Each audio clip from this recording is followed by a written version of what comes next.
Hello. মাসদি এবং আমার প্রথমবার বাণিজ্যিক কৃষি খামার পরিদর্শন, তাও আবার ইউরোপের পর্তুগালের মাটিতে। আসসালামু আলাইকুম ওয়া রাহমাতুল্লাহি ওয়া বারাকাতুহু। আমরা আজকে দেখতে যাচ্ছি ইউরোপের বাণিজ্যিক কৃষি খামার ও সেখানকার বাংলো বাড়ি, যেটা লিসবন থেকে প্রায় 200 কিলোমিটার দূরে অবস্থিত। পৌঁছানোর পরে সত্যি আমরা অবাক হই। ফুলে ফলে ভরা কত সুন্দর খামার ক্ষেত, চারদিকে সবুজ আর সবুজ। আর বাংলো বাড়িগুলো দেখতে এতই ভালো লাগছিল যেন ইচ্ছে করছে এখানেই থেকে যাই। মনটা সত্যিই ভরে গেল।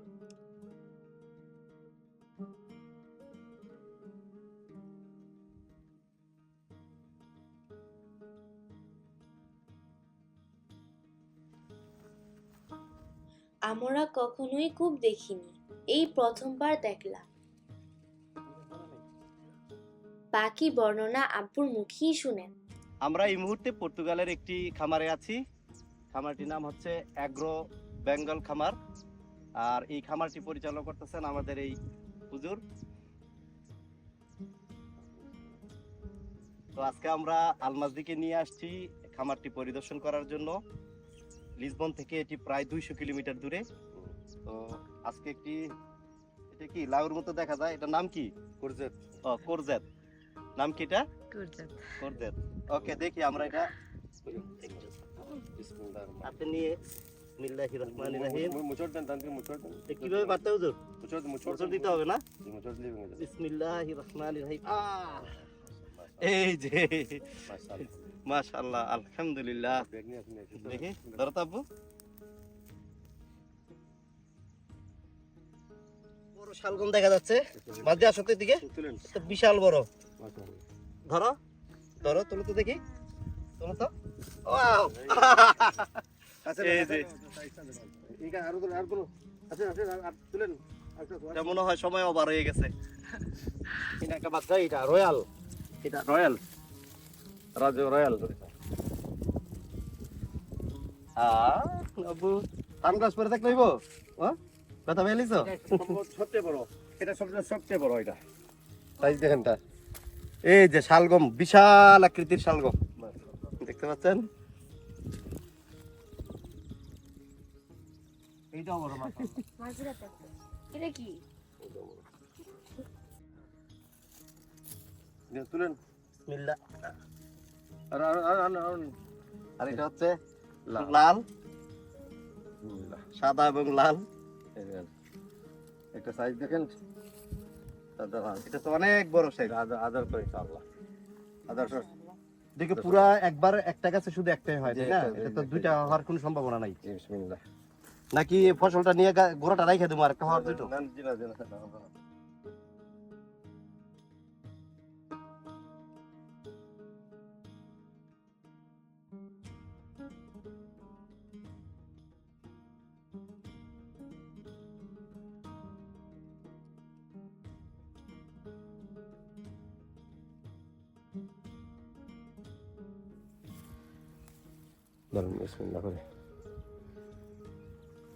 পর্তুগিজ সিম।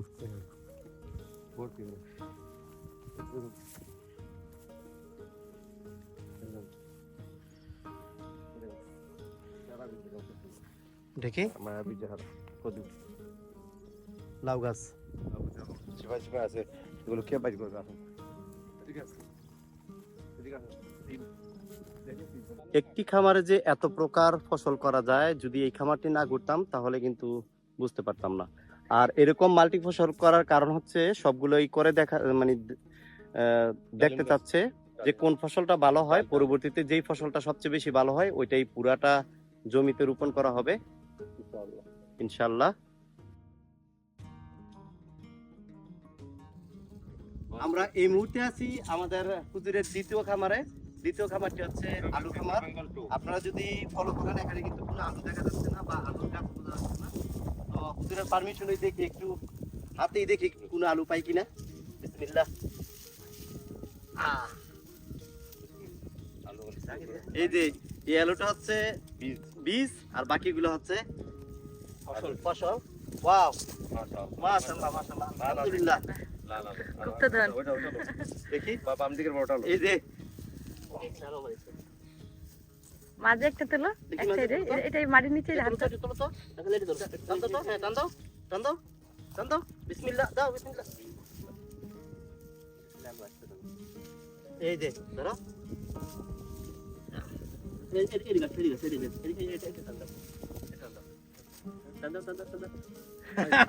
এই যে মাঝে সাদা আলু পাইছে, সাদা আলু লাল আলু একসাথে, বুঝছো? দেখি সাদা আলু সাইজে বড় হয় অপেক্ষা করতে হবে। মাশাআল্লাহ, অনেক সুন্দর তো। অনেক শখ ছিল যে গাছ থেকে জমি থেকে আলু নিয়ে আলু সিদ্ধ করে খাবো, ইনশাল্লাহ হয়তো এই আশাটা পূর্ণ হবে। খুবই সুন্দর আলু, একদম দেশের, মনে হচ্ছে যেন বাংলাদেশে আছি। বিশাল এই জমিনে শুধুমাত্র আলু। আপনি যদি ওই পাশটা দেখেন, ওই পাশটা দেখেন, একেবারে গ্রাম, কিন্তু গ্রামও প্রায় আমাদের শহরগুলোর মতো সুযোগ সুবিধা পাশেই বিশ্ব রোডের মতো চড়া রোড রয়েছে। আর বাড়িগুলো প্রত্যেকটি আমরা যেগুলোকে চারা বলি, চারা দিয়ে তৈরি এবং বিল্ডিং। আর আশেপাশেই রয়েছে সুপার মার্কেট, অর্থাৎ গ্রামগুলো তো শহরের সমস্ত সুযোগ সুবিধা পাওয়া যায়। আর পাশে হচ্ছে এই জমিটি, জমি এরকম হুজুরের 4টি জমি রয়েছে, 4টি জমি আমরা ঘুরে দেখবো। এখন আমরা দ্বিতীয় জমিতে আছি, আর দ্বিতীয় জমিটি হচ্ছে আলুর জমি। তো দেখি ইনশাল্লাহ সামনের দিকে যাচ্ছি, কি করা যায়। আলু বুকিং দেওয়া হবে ইনশাআল্লাহ।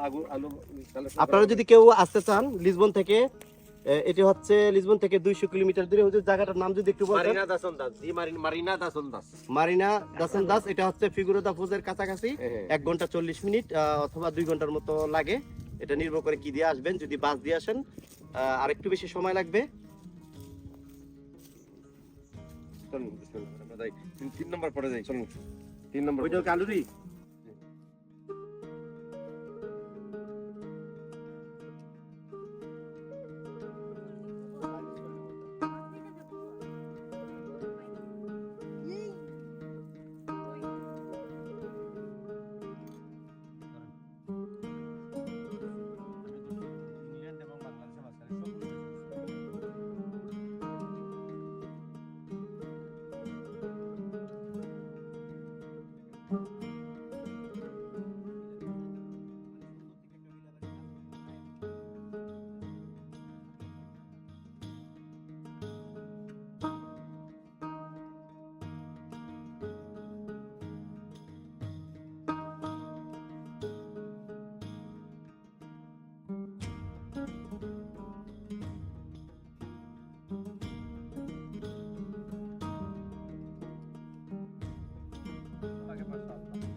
অসম্ভব সুন্দর সুন্দর বাড়ি।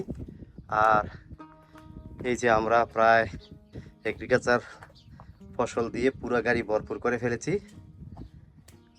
প্রত্যেকটা বাড়িতে দেখেন একটা কমন জিনিস, সেটা হচ্ছে ফুল। ফুল থাকবেই।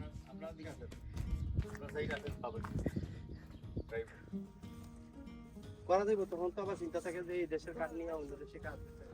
প্রত্যেকটাই এর ভিতরেই একটা আমারটা কই মোবাইল। সুন্দর। এই যে আমরা কাছাকাছি আরেকটা জমিতে আসছি। এই জমিতে এই যে এগুলো হচ্ছে পর্তুগিজ। হুজুর এটা কি বলে? এটাকে কি বলে? কপ পর্তুগিজ। এগুলো সরিষা, আর এখানে আলু হচ্ছে সরিষা মাঝখানে। আচ্ছা, এর পাশে আবার আলু। দেখি একটু ইয়া দেন তো, দেখি আলু বাইর হয় কিনা। অনেকগুলো বাইর হয়েছে। এই যে লাল আলু না, এই যে লাল গোল আলু। এই যে আলমাজের হাতে অনেকগুলো আলু না। খুব ভালো লাগতেছে। ফসল নিতে তো ভালোই লাগে, কিন্তু ফসলটা করতে বোঝা যায় কতটুকু কষ্ট।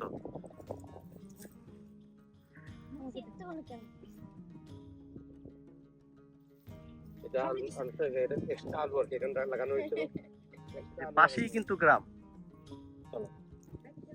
আলু পর্তুগালের প্রত্যেকটি গ্রামেই শহরের মতো সমস্ত সুযোগ সুবিধা রয়েছে, সকল প্রকার সুযোগ সুবিধা রয়েছে। পাশে আছে সুবিশাল সুপার মার্কেট।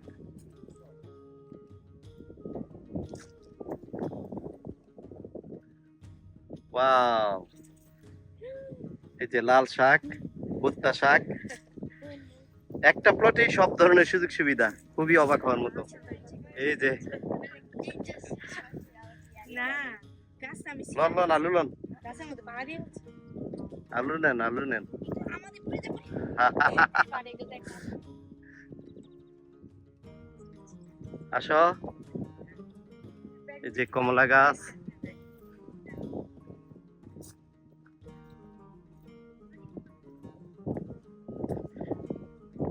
আর এই জায়গাটা পরিষ্কার করে হুজুর রাখছে নামাজ পড়ার জন্য। এখানে নামাজ আদায় করেন তিনি। তার 4টা প্লট রয়েছে টোটাল। আমরা 2টি দেখে শেষ করলাম, আপনাদেরকে পুরোটা দেখাইতে পারি নাই, শুধু আলু এবং বাঁধাকপি প্লাস কমলা যেটা ওইটা দেখাচ্ছি। এই যে এক পাশে হচ্ছে খামার, কৃষি খামার, এখানে শালগম, সিম, রসুন, পেঁয়াজ, প্রায় 20 রকমের ফসলাদি হচ্ছে একই প্লটে। আর এইটা হচ্ছে একটা কূপ, এই কূপের মাধ্যমেই পুরো পুরো জমিতে পানি সরবরাহ করা হয়। এই যে পানির পাইপ দেখা যাচ্ছে। আর জমির পাশেই আবার কমলা গাছ, কেউ খায় না, পরে পরে পস্তাছে, কেউ খায় না। এই যে দেখেন কমলা পরে রয়েছে, এটা আস্তে আস্তে আস্তে আস্তে আস্তে পচে যাবে। এই যে বুঝছেন, পুরোটাই হচ্ছে কমলার বাগান।